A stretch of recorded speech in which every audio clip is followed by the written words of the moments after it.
As we look forward, we consistently monitor the rent growth here in the United States and across all our key markets because the ability to grow rents is the fundamental to our success as any multifamily investor. Of course, shelter is a human need. Now more than ever, people of America need safe, affordable rental housing to raise their family. And this trend, along with natural rent growth, will continue to have an upward pressure on rents over the long term.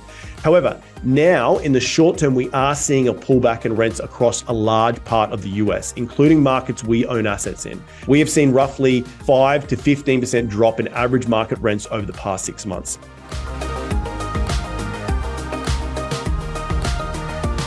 For those people who have joined us in the past, this table of contents may look familiar. So what we're going to cover tonight for the next 40 minutes or so is we're going to do a recap from the previous webinar, what has happened over the last 6 months, and talk a little bit about the economic commentary, and then look at the future outlook in the coming 6 months and what's going to happen in early 2024. And then we're going to tie it all back to how it affects the multifamily market update. And this is really important because we're all multifamily investors here. And then we're going to transition to talk about how we as a company are transitioning for opportunities that lie ahead. And then at the end of the webinar, after about a 35, 40-minute presentation, we're going to hand it over to investor Q&A. So if you do have any questions, please head over to send me an email. It's reid@rsnpropertygroup.com. You can shoot your questions over there. With that being said, just a quick summary of who we are. For those people who have never invested with us, again, welcome. But for those people who have, you've seen this slide before. We're a multifamily investment company. We have been investing for the last 9 years. We've had a total acquisitions in the portfolios over 800 million. And we, typically look at value add multifamily assets between, in growth markets across the United States. Our typical return profile is we try to double people's money every 5 to 7 years. So with that being said, Ben's going to jump straight into the recap, Ben, of what we've done since the last webinar. In our last webinar, we covered a lot of ground. And one of the key points we made in not only our last webinar, but since we started doing these webinars in 2022, is that it's going to be a bumpy road ahead for investors in the economy. We talked about how we see this as a tough time for the unprepared, but if you have the right mindset, preparation, and strategy, you'll continue to see investment success that furthers your financial goals and puts you well ahead of the average Joe. And on the next slide, we'll talk about 4 of the key things that we covered, which is the length of economic growth, inflation, rates, and the resulting slowdown in the multifamily market. So let's start with the length of economic growth. We are on the tail end of the longest period of economic growth in the history of the United States of America. And that's even if you count the very brief recession at the start of COVID. Because of this, in the last 10 years, it's been very easy for investors in all asset classes, including real estate investors of all skill and competency levels, to make money. But timing does not equal talent. And Reid, if you jump to the next slide, we'll talk about inflation here. And, starting in 2020, we saw inflation surge to the highest rate since the 1980s. This was the quickest increase in inflation in modern history too. Luckily, it peaked in mid-2023 and has been steadily dropping since. We're sitting at around 3.1%, which is still higher than the Fed's 2% target, but in much better shape than it was. And look, you don't have to be in finance or investment to see the real world impact this has had on food prices, energy prices, and everyday Americans. As multifamily operators, we see this play out in the form of increased delinquency as tenants prioritize other needs before timely and full payment of rent. And we have to adjust to that in a number of different ways. And we'll talk about rates. So to combat this inflation, starting in early 2022, the Fed funds rate climbed from 0 to 0.25% up to 5.25% to 5.5% today. This was the quickest increase in interest rates in modern history. Thankfully, it appears as if the hiking cycle has ended and we're transitioning into a rate cutting cycle, which bodes very well for multifamily real estate asset prices and cash flow. In yesterday's Federal Open Market Committee meeting, the Fed held rates firm at 5.25 to 5.5, and they indicated that they would not raise rates any further and that we should likely expect 3 cuts in 2024. And on the next slide here, you'll see a chart on the left-hand side showing the rate projections by the members of the Fed themselves. And in chart B on the right-hand side, you'll see the collective bets of traders in the market. And the market is actually pricing more rate cuts than the Fed and quicker rate cuts than the Fed. And we'll see what the future holds. But the overall trend seems to be very clear that we are in a rate cutting cycle and rates are going to start dropping, which we're very thankful for and is great for us as multifamily investors. Now, on the next slide, we're going to talk here about, the impacts on the multifamily investing landscape. And the big thing is, as interest rates rise, the value of multifamily assets drop. And over the last 2 years, we saw multifamily assets not being repriced for the new rates. And this caused a deep freeze in the multifamily marketplace with very few deals getting done. Thankfully, assets are now being repriced and hitting the market and transacting at realistic prices. And the problem is, generally speaking, the only people selling are those who are forced to sell. Everyone else is holding on and waiting for better market conditions.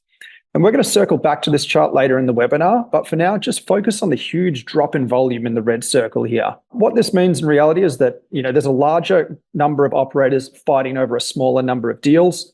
And we've seen a lot of operators basically being forced to buy assets at inflated prices, being forced to win deals to generate fees, to keep the lights on, to pay for their staff, to pay for the office. And this is going to come back to bite operators and investors in the years to come when those assets sell. Here at RSN, we're a small team. We haven't had to do deals to keep the lights on. We've only done a couple of deals this year, which is much less than we would like. We'd obviously like to do a lot more, but we're not willing to compromise our underwriting standards. We're not willing to buy assets at inflated prices. And we play that long-term game. Keep in mind, it's always our capital in these deals as well as our investors. So we want to be smart with the deals that we do. And we definitely plan to do more deals in 2024. And the next slide is about the upcoming recession. And look, hey, we pretty much called a recession by now. And look, we'll be the first to tell you that no one can predict the future accurately, but we like being pessimists. It's better to plan for the worst and hope for the best. I like the way the Japanese say it. It's better to be a warrior in a garden than a gardener in a war. That said, a lot of what we see in the market and the economy is in line with recessionary periods. And Reed's going to talk about this a little bit more later in the presentation. And look, the overall theme comes back to what we said earlier about being prepared for the road ahead. There's definitely some opportunity out there that we're going to talk about a lot. And, with that, we'll quickly buzz through the next slide here and I'll jump into the economic update. And, look, we're going to talk about the economy very briefly here. There's been a lot of talk in the news from financial experts about a recession, no recession, a hard landing, a soft landing. Honestly, it's confusing. And the truth is, everyone you hear from is making educated guesses at best. You can read one article or listen to one expert who tells you the economy is booming and poised for growth. The next minute, another article tells you the opposite. The data looks amazing, then the data looks horrible. It's really difficult to know what's up and down. It's difficult to predict what the future holds as well. And if we jump to the next slide, we can look at some of the chaos of the last 5 years. We've obviously had the banking crisis. There's the war in Ukraine, the Israel-Gaza war. We had an election cycle. We've got another election cycle coming up. COVID was obviously absolutely crazy. What will the next 5 years bring? Are we going to have more black swans, or are we going to have some stability that allows the economy to thrive? So I'm going to admit right here that this is a huge cop-out of an economic update, and we know it. And we certainly can't make big predictions or speak to the status of the economy in any confident manner. On the next slide, the point we're making is it's very difficult to see the forest from the trees with all this uncertainty and ambiguity. All we can do as multifamily operators is focus on sourcing and structuring deals that can thrive in any economic conditions. We hedge as much risk as possible, stay as conservative as possible, and just try to, be as smart as we can with our capital and the deals that we put together. And with that, we're going to transition to the multifamily market update, where we are willing to be experts and stick our necks out with some confident predictions and commentary about the opportunity ahead. And with that, I will transition to Reed. So that was a good, quick and dirty overview of the market. And just a reminder for those people who do have questions throughout this presentation, please email me at reed@rsnpropertygroup.com, or you can chuck it in the chat below. So now we're going to dive deep into the multifamily market specifically. And we're not only referencing the public data, which we'll have in these slides, but we're also speaking to what we're seeing at RSN as we chat to brokers and investors, industry insiders about really what's going on in real time. And I think that's the value of why you guys are joining here tonight. We do these 6 monthly calls so you guys can keep your finger on the pulse about what we're hearing in the market. We don't all try to be experts, but we try to share our knowledge first and foremost. So the first thing I'll say is that I'm sure most of you are investors in other multifamily deals. And I'm sure some of you may be in deals that experience some level of distress right now. And I'm going to talk about that distress in the multifamily sector in just 1 second. But firstly, I want to talk more generally about our predictions from the last State of the Market webinar in May. And we gave an outlook on what things have happened in the multifamily industry. And most things of them are true today. The first thing is restrictive lending standards and tighter lending standards are here. There are fewer lenders, I should say, out there willing to do deals at today as a result of those higher interest rates. And simply, lenders aren't as competitive as they used to be given the higher interest rate environment. Now, this pullback has made it difficult to get deals done. And this is not necessarily 2008 territory, but it has been bloody difficult to get a deal done with the lending out there. We have a scenario where we've got local banks who are pricing themselves out of the market, or they're just straight up not lending. And frankly, your best option is to go down the path of agency loans, the likes of Freddie and Fannie, which is what we've actually opted to do on the two deals that we've closed on this year, the Tallows and the Lennox. Now, however, these lenders are also changing their standards as well on how they lend to operators. They're actually increasing their co-invest requirements from sponsors, and they're cracking down on passive key principals who are signing on loans but aren't taking a material role in operations. And they're just generally offering less attractive terms and increased scrutiny on every little thing that they do. Simply put, with fewer lenders out there, those who are willing to play ball can dictate their own terms. And we have seen that play out in real time.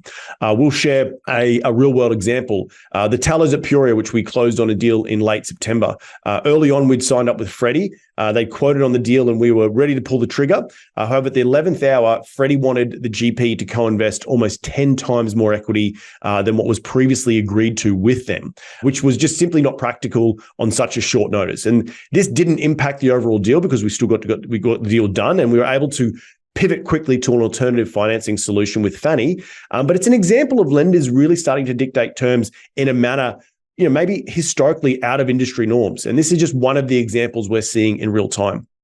Now, there's also the risks of refis or loans being called due. And we actually thought that this would be more pronounced by now. We're actually seeing more of the banks and far more willing to work with lenders to be accommodating than we once had predicted back in May. Most banks are appearing to be working with borrowers to extend their loan terms or to do loan modifications in order to allow operators more time in the saddle and the lenders to keep the assets on their books and not realize those losses today. However, not all lenders are playing ball and not all deals are worth saving today. We are seeing some lenders indeed taking back the keys, and that's what we've seen in the headlines.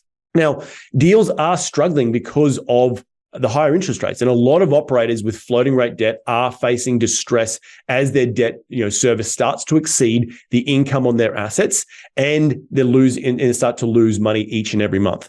Now, operators with expiring debt terms are finding it very difficult, if not impossible, to refinance today in the higher interest rate environment. And asset prices are worthless today. The values are tied to the market cap rates, and as interest rates have gone up in the last 12 to 18 months, so do market cap rates. And we have seen the biggest expansion in multifamily cap rates across the United States in the past 18 months. And this means that owners of assets don't want to sell if they've purchased an asset at a 4 cap, and now cap rates are in the mid 6s. And this is because their assets are worth significantly less than at these higher cap rates. And since early 2022, before rates shot up, compared to today, we have seen valuations across the United States change anywhere between 20 to 40%, even more across some markets. Now, deal flow. You can see from this graph that the transactional volume, as Ben mentioned earlier, has fallen off a cliff at the end of 2021. And we probably saw euphoric levels of transactions in 2021.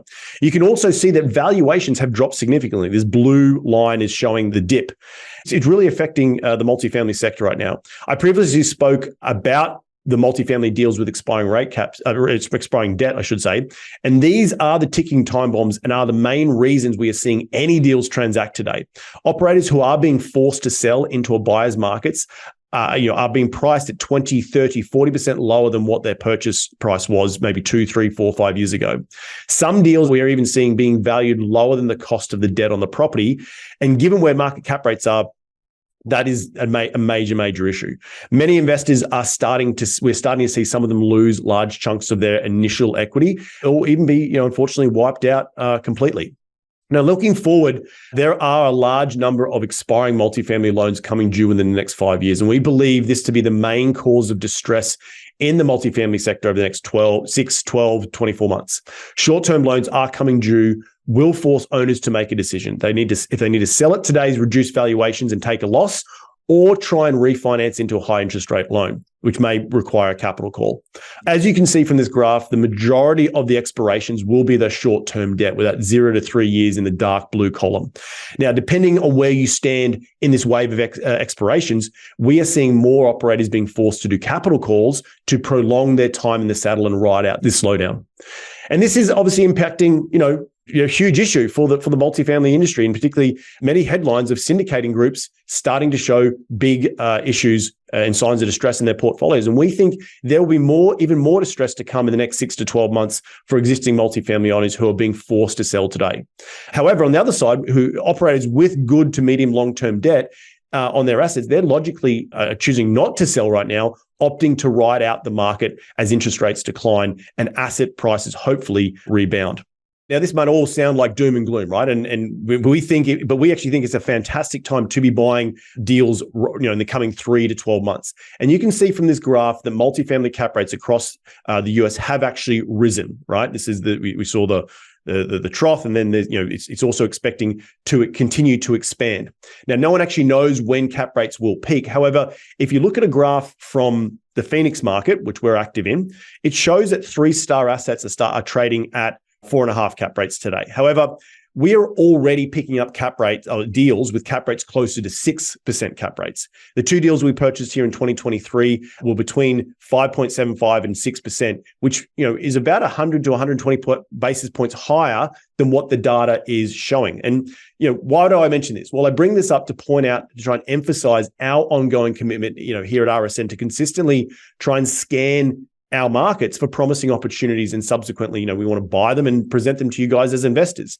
Now, while this is partly because the data on the screen shows the overall average in the market, the other key reason that we want to point this out is that the data generated by these companies like CoStar may not be as accurate and as real time with cap rates that we're observing on our actual transactions. And so we think waiting until the data is published is often too late, underscoring the real importance of a diligent approach to underwriting. And we're actively exploring, continuing to explore off-market deals. We're not pencils down. We're continuing to maintain, comprehensive records for ourselves, and then compare that to what we're seeing in the current status of when we're underwriting deals, and then trying to seize on opportunities and make offers as we see fit.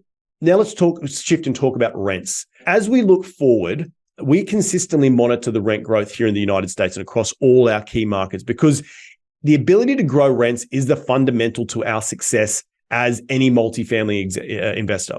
Of course, shelter is a human need.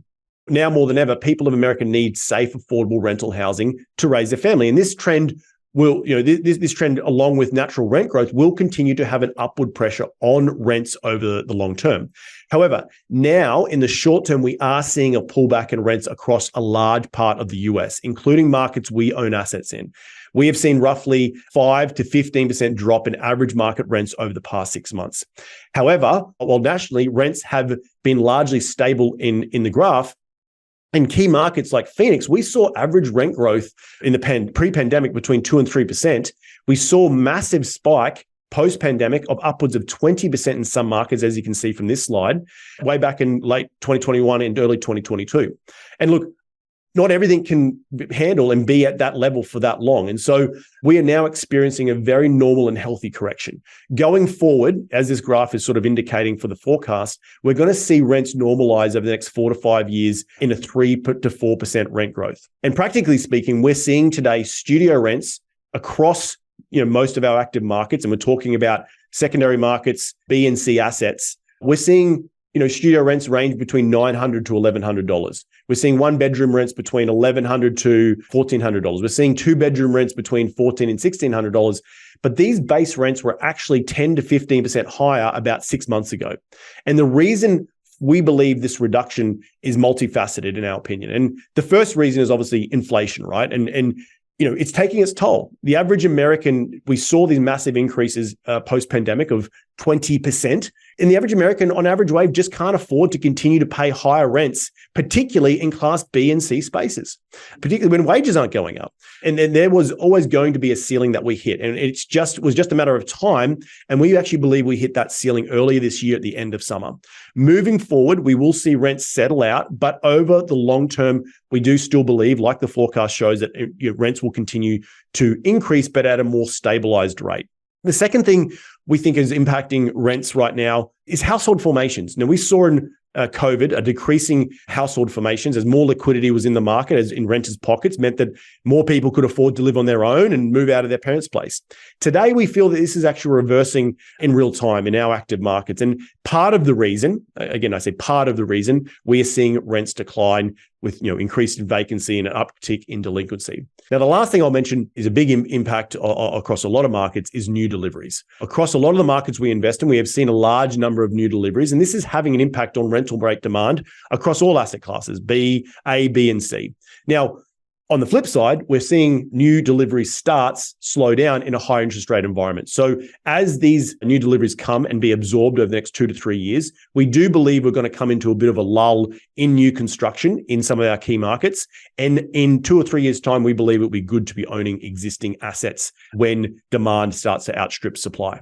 We talk about the long-term growth of rents. And despite the short-term volatility we're just talking about, we don't want to take a moment and look at like the forecast from the forest between the trees here. And here's a 70-year rent growth chart that shows some little dips and gains here and there, but fundamentally grows slow and steadily upwards. And overall, we see that this is going to be a multi-decade trend continuing in the years to come. So in terms of the opportunity ahead, and as we conclude this multifamily market update, we haven't tried to, we don't want to pull any punches, and we don't want to make it seem rosier than what it is. And, if we've caused, some fear and anxiety, obviously we're sorry, but we want the message we want you to leave with is that we believe we are at or near the bottom of this cyclical multifamily market, representing a compelling opportunity to buy assets at highly favorable prices in the next 3 to 12 months. We may look back in the next 3 to 12 months as one of the best entry points over the next decade to start buying multi. We plan to keep putting great deals together and heavily invest in our own capital alongside, obviously, you guys as investors in order to capitalize on this opportunity. As Warren Buffett says, widespread fear is your friend. And we believe there's actually widespread fear in the multifamily industry today. And thus, there will be good bargains to be had. Now, let's pivot and talk about how we are, moving forward. I'm not going to talk a little bit about too long on these types of things because the next 2 slides we presented many times in past webinars and they're fundamentally unchanged. And the first thing is, we continue to believe that people will always need shelter. I've repeated that numerous times on this webinar already. And that fundamental alone is why we like to invest in multifamily real estate.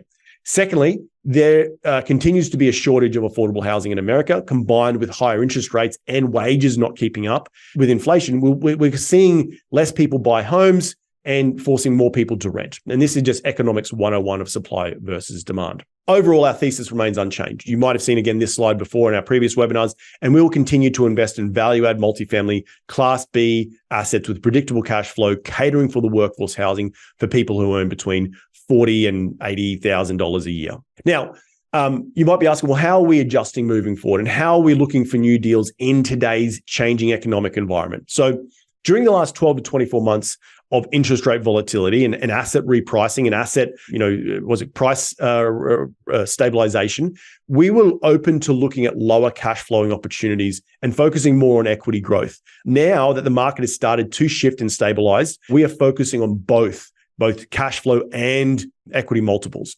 We're also still aiming to keep larger cash buffers to reduce overall deal risk. Even if this shaves down on the overall returns, we believe having large cash buffers is good to have cash on hand. We're also remaining open to shorter term holds, the 3 to 5 years, which is what we've historically done. However, we expect market circumstances to warrant a more medium to long-term holds, that 5 to 7 year holds. And this goes back to the fundamentals of real estate. It is a great medium to long-term investment. In recent years, we've seen operators treat this asset like a short-term fix and flip projects. And the industry itself is readjusting back to its fundamentals of what has produced the most amount of millionaires in history. Now, obviously, the biggest drawback in some of these deals has been investor liquidity. And we're actually working with new industry as it responds to these changing times, there's groups out there that are starting to fill this void by offering resale markets, secondary markets for LP investments in active deals, or even loans against LP investments. We're only at the beginning of this, but we're definitely starting to entertain these ideas to offer liquidity for our investors in a historically illiquid investment. We're continuing to invest heavily in our own tax advantage strategies, like we've utilized in our Greenville deal, which completely eliminates property tax by keeping our rents below certain AMIs. Internally, we're focusing on more off-market deal sourcing and deal flow. We don't want to obviously give away all our secrets, but we just know that we aren't putting our pencils down and waiting for the deal volume to come back to us. We are actively out there assessing deals in real time to try and catch the best ones possible. We've continued to hold firm on our underwriting standards. We're not being overly optimistic about rent growth. We're actually thinking flat rent growth over the next 12 months. And we don't want to compromise on our standards in order to force a deal to pencil. We'll continue to maintain our discipline on our conservative underwriting. Now, besides continuing to offer great multifamily real estate and deals, we're also starting to offer in different investment opportunities on our platform. And some of you may have seen our debt fund that we launched early this month in our newsletter. And we actually surveyed all of our investors about 3 or 4 months ago. And the overall response back to us was, they want to start offering different real estate backed investment opportunities. And we will be doing formal launch of this debt fund next year. So please be on the lookout for that. But it's another way we're changing. Make no bones about it. There is distress in the multifamily market and likely more to come. And we're utilizing our deep industry network to reach out to distressed multifamily operators who don't have the time to go and list their property in the open market. And maybe we can catch something off market. And we're leveraging our reputation to try and get good first looks at these deals by trying to offer these distressed operators a win-win situation. We brought on additional staff and software and systems to bolster our ability to raise more capital and to do larger deals. And we've widened our net to potential markets in order to maximize the number of deals that we are seeing. Now, in terms of rate-specific issues, we are still preferring to skew towards fixed-rate debt financing, regardless of the fact that we're entering a rate-cutting cycle. As long as it has a flexible exit option with maybe like a step-down prepay, which we can refi into the future into lower rates, we are opting to do that today. There are still a lot of deals out there with sweetheart rates from 2021 and earlier, and we're actively looking to bid on those deals with assumable debt in place at lower rates. Now, we've saved the biggest 2 adjustments to last, and we've said numerous times throughout these presentations that the Fed is moving to an interest rate cutting cycle, and we need to be responsive to that in real time. And historically, our underwriting process, we have assumed rate caps expanding over a 4, 5, 6 year period. The reality is that the interest rates may drop to more realistic, and it might be more realistic to assume cap rate compression. This has, is a notable impact on projected returns and is a big change for us philosophically, but we may feel that may be warranted in the future. Accordingly, we may also even consider future refis and potentially even underwriting to a refi, given where interest rates are at today and where they could be at the future. So Ben, with that being said, that is it from us. We're going to hand it over to Q&A, but I just wanted to let you have a few more minutes before we get into that. Yeah, sure. Thanks, Reed. Look, while Reed goes through his email and looks at the questions that people have opted to send privately, we're going to answer some of those, and please pop some questions in the chat. I'll do a quick recap while he does that and say, look, guys, make no bones about it. There's been, a couple of years of volatility here with, rates and inflation, but we are seeing stabilized pricing. The volume in the market is still low for all the reasons we mentioned, and there's definitely distress in the market, and it is a little bit scary. And we've not tried to paint a particularly rosy picture here or, make it seem better than it is, but we're starting a rate cutting cycle, which is great. And we solidly believe that we are near the bottom of the cyclical multifamily market. And we have a solid plan to capitalize on this. We're seeing huge opportunity in the future here, and we're putting our money where our mouth is. As we've mentioned numerous times, we put our own capital into every single deal that we do. And as operators, we really only make money when these deals are a success. So, we're jumping in with both feet, using this as an opportunity to capitalize on the current situation. And with that, Reed, you got any questions there? One was like, how is the new supply affecting rents, and what does this mean for the short term and maybe long term? I briefly touched on it before. So we are constantly monitoring the new deliveries in all our markets, and new deliveries do impact rents, right? We're seeing that roll out in real time. But we also are seeing permitting fall off a cliff, meaning that new jobs that are being submitted for permits have really dried up because of higher interest rate environment. So I think you're going to see, again, I don't have a crystal ball, but you'll see a pullback we've got the new deliveries right now and stuff that's already in construction that will deliver, that will be absorbed in the next 12 to 18 months. And then you'll probably see a bit of a lull, call it 2020, 2025, 2026, 2027, and unless interest rates drastically reduce between now and then. So it does impact us. We're looking at it closely, and but there is some light between the trees, so to speak. Even though we've as that absorbs in certain markets, and the supply then drops off, it'll only bode well for the existing multifamily, regardless of the vintage of asset. That there'll be less rental in the market for people to rent, and thus rents will go up. That's our belief. Again, we don't have a crystal ball, so hopefully that answers that one. Are you hearing if certain bridge lenders are in distress? Good question. We are hearing some stuff. I'm sure all you guys are seeing the headlines. I don't need to name any names, but yes, we are hearing that. But we're a small fry. We don't know. We don't know what that means. I think it bodes well, this pausing in the Fed posturing rate cuts next year. I think it's needed.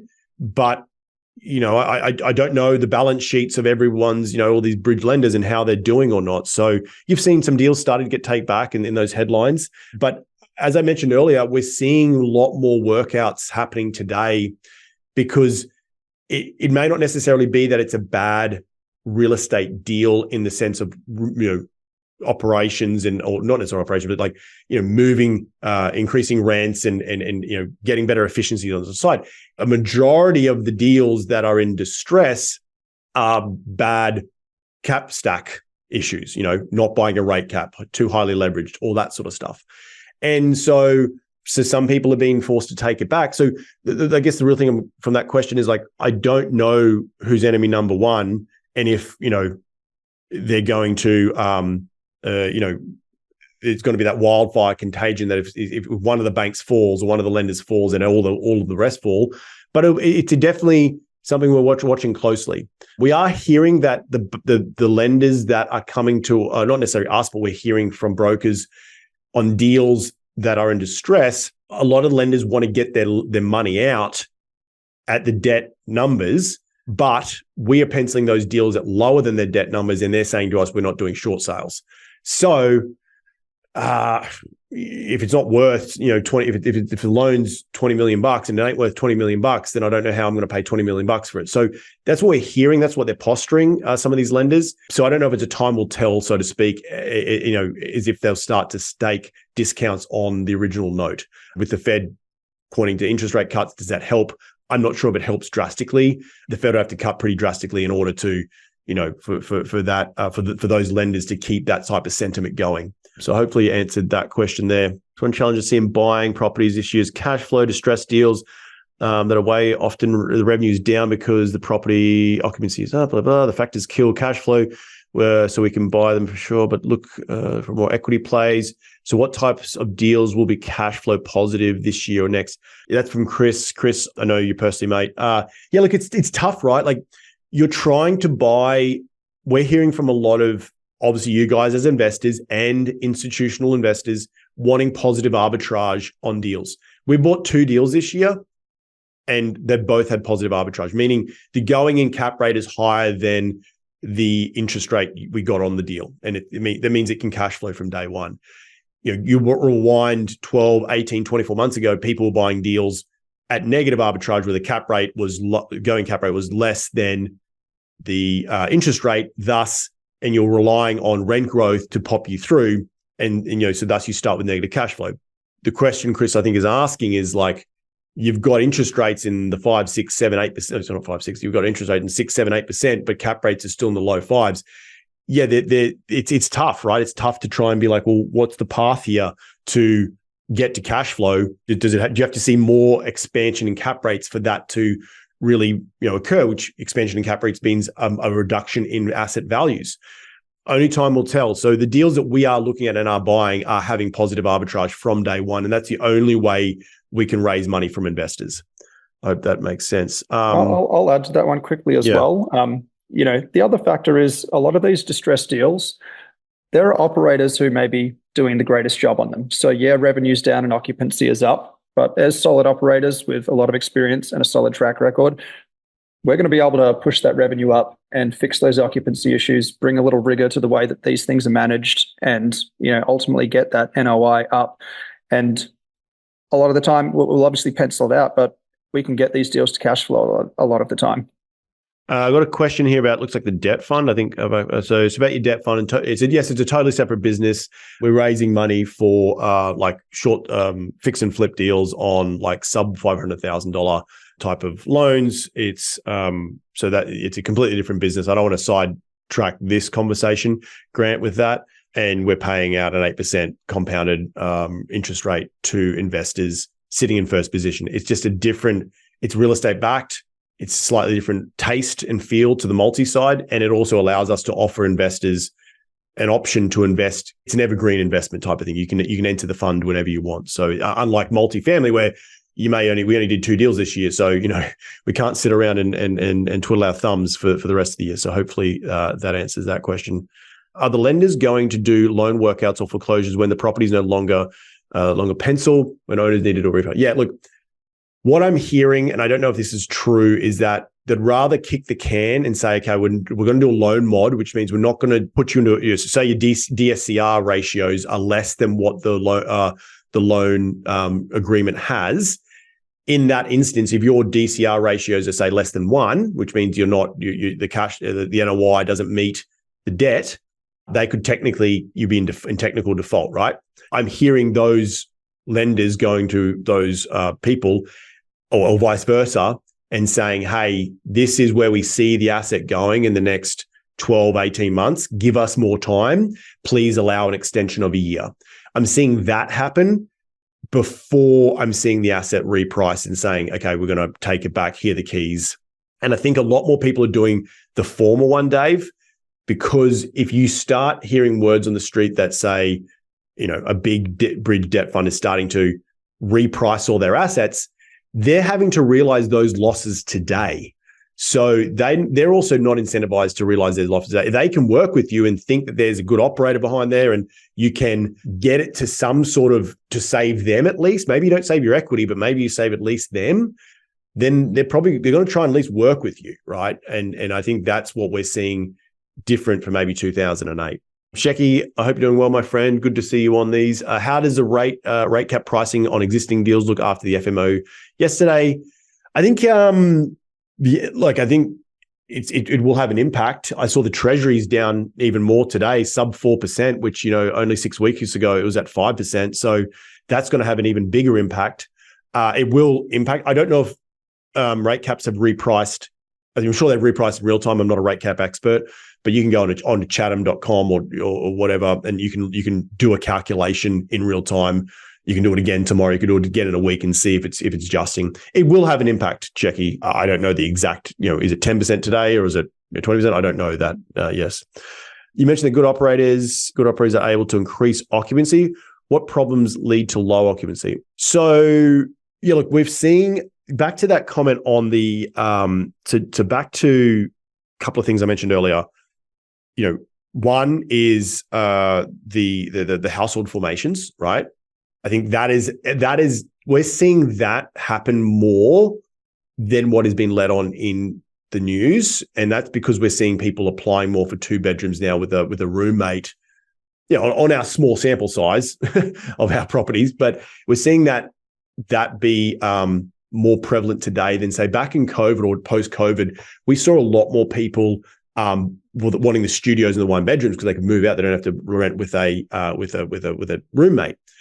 I'm not saying that's verbatim exactly what's happening, but the lower occupancy and then couple that with maybe new inventory, you are seeing some people, doing the whole, I'm going to just keep bouncing around and getting free rents. You're seeing these new deliveries offering 6 to 8 weeks off.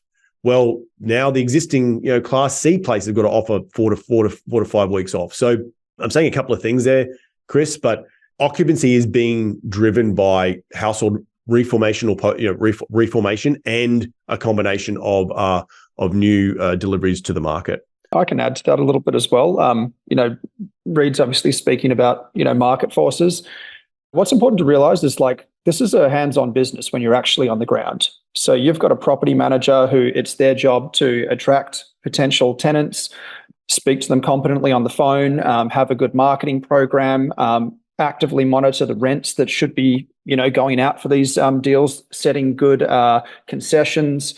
There's a whole bunch of stuff that actually happens on the ground to, get tenants in and get leases occurring. And, some property managers do a great job of that and you don't need to look after them. Others don't necessarily, and you've got to really strongly manage them and manage the team and be a good asset manager on top of them.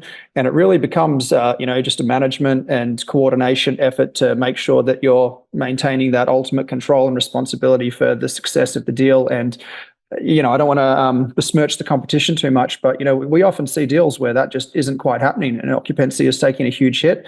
And we know that if we could get in there and run it the way we want to run it, we'd be able to get that occupancy up. So I'll pause there, Chris. Hopefully that answers your question a little bit more, but feel free to ask follow-ups. And on that, we've actually just recently fired a property management company in one of our markets, and it hasn't been pretty. And the number one thing we are seeing is it's been difficult to attract talent. And this goes back a little bit to the higher for longer and the inflationary impacts. We have seen payroll on across multiple MSAs continue to grow, right? If I look back to when I first started in this business, you could pay your average leasing person, $16 an hour. Today, that's more like in the low 20s. And that's the same with like a porter or your maintenance tech or something like that. And so you're seeing people moving very, very quickly for a couple of bucks. And those same community managers that you could pay maybe $50,000, $60,000 a year are now requiring $65,000 or $70,000 a year to get good talent. And so, now you're trying to still fit a role, which is, your rents aren't going up because your rents are declining, right? You can't afford to pay a higher payroll, but the market is giving you peanuts because you can't afford the good managers. Thus, you got to settle for about an average manager, and then you may roll through those managers more quickly. And that's the problem we've seen with a couple of property managers, is just the ability to attract good talent. That's been a hard part as well, and that affects occupancy and delinquency and all that stuff. So, what we have done internally is, we've got boots on the ground in all our markets, and our asset managers are literally rolling up the sleeves and helping them, helping them post on, giving them ideas about where to post and, to try and attract leads and all that sort of stuff. And it's a weird time, but it's also a factor of higher inflationary environment in an industry that, has historically, relied on that bum in the seat in the community management position. It really makes or breaks the asset. We've had one asset that's had 7 different community managers in 15 months. It's been insane. You can't trying to keep good talent. That's why we had to fire that property management company, because at some point we were just like, this is a you problem, not an us problem. We need someone who's going to be able to attract good talent and keep them there. So I hope that answers that question. I probably went on a little bit too long for that. I've got a couple other questions here in the email. How do you think the election is going to impact rates next year? I think that's a very good question that I don't know. I don't know, but in general, if you look back at history, typically deals slow down around an election when people are waiting to see the outcome. And markets react to that as well. I think on both sides of the aisle, you're going to see people trying to reduce this.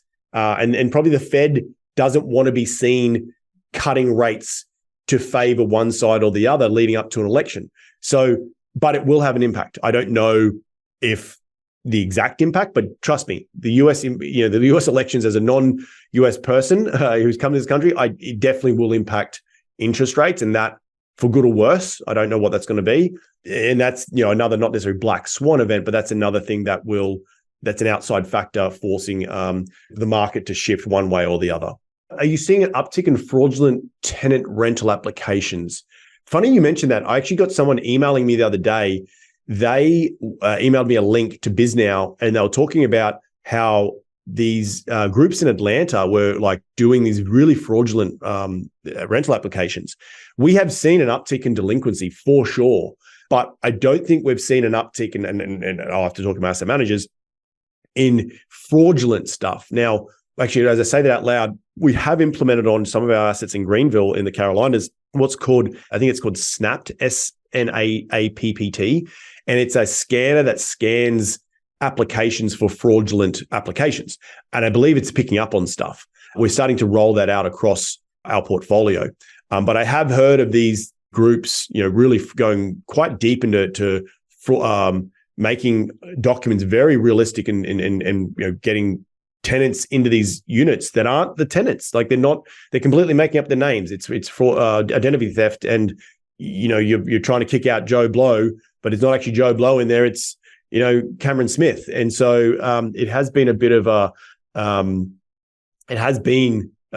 issue, and we're trying to combat it daily. And I think it's a back to the underlying statement here. There's higher for longer.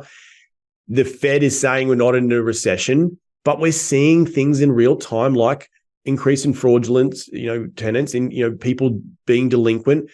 It's payroll issues and attracting good stuff. It's like we're seeing it. We're like the canary in the coal mine, in my opinion, and it feels more recessionary than what we're leading on to. It might just be we're recessionary in the multifamily space, but I'm sure other people on this call would probably agree with me a little bit like that. So that's that one. I've got another question here: is that are you expecting investor expectations to adjust coming into these deals? And I think I touched on it briefly earlier. We've always maintained, we're trying to aim to double someone's money in a 5 to 7 year term. That's our goal. That backs into a mid-teen IRR of say somewhere between 14 and 16% over a 5 to 6 year hold. We have been able to produce better returns than that in the 20s and the low 30% IRR, and that's been fantastic. But historically, if you look at what real estate has produced over the long term, it is a medium to long term investment, and so I think that's readjusting into this higher inflationary environment has caused us to readjust investor expectations, and we're investors as well. But we've always maintained from the get go, we want to try and double someone's money in 5 to 7 years. If we can do that, we're doing just fine. So how that impacts the individuals on this call, if you're expecting to double your money in 2 years, well, maybe that's not the we're not promising that. So maybe that's the different investment opportunity. But let me know what that is if you do. Chris Collins got here: with occupancy being tough as tenants double up and rents flatten, have you seen softening tenant criteria or staying strict? So I think what you're saying there, Chris, is like there's usually a 2.5 or a 3 times multiple on income.